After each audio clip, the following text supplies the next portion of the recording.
Kerala Chief Minister has said that the controversial Section 118A of the Kerala Police Act will not be implemented. Remember, the state government was earlier planning to bring about a stringent law through an ordinance against offensive online posts. So this is a big U-turn by the Kerala government. It was only yesterday that the Kerala government had decided that through the ordinance route, a new law will be brought in to amend the existing laws to incorporate a new section that would make offensive posts punishable by law with 3 years of imprisonment and 10,000 rupees fine.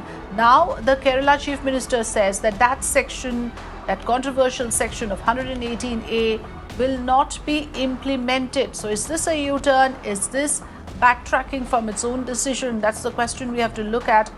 Let me go across to Vivek Karindalam joining us live. Vivek, we were reporting about this only yesterday, also questioning the Kerala government's decision, why it wants to muzzle the voice of the free press or the voice of dissent.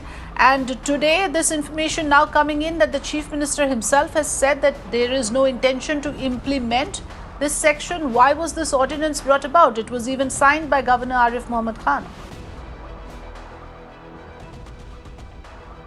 Exactly. That is the biggest question that needs to be asked at this point of time. Why was in a hurry that, they actually came up with this ordinance where Section 118A has been inserted into the amendment, where any person who conveys his message or, who raises his voice in the social media or any kind of media will have to face an imprisonment of 3 years and a fine of rupees 10,000.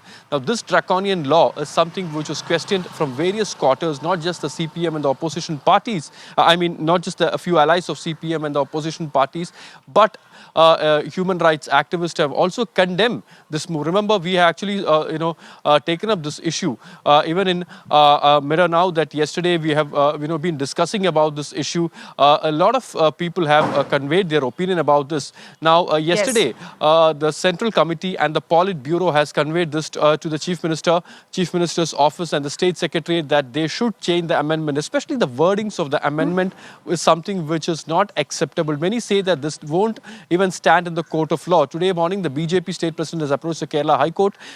Congress leaders had held a protest against this. Amid massive protest against this particular law, today Chief Minister Pinarayi Vijayan in a state secretariat meeting that was convened has decided that they will not implement the law in its current format. Now, they said that they will discuss with all other colleagues, and then they will decide as what to do as far as this new cyber law is concerned. All right. So that's in fact a positive development, at least from our perspective, because we on Mirror Now had questioned this controversial section and this amendment through the ordinance route. And the very next day, we get to hear that the government has taken a decision to roll it back. So therefore, that of course must be something that we must take note of as a step that has been taken in the right direction by the Chief Minister, not to add any to the existing law in order to muzzle dissent or to restrict the freedom of press.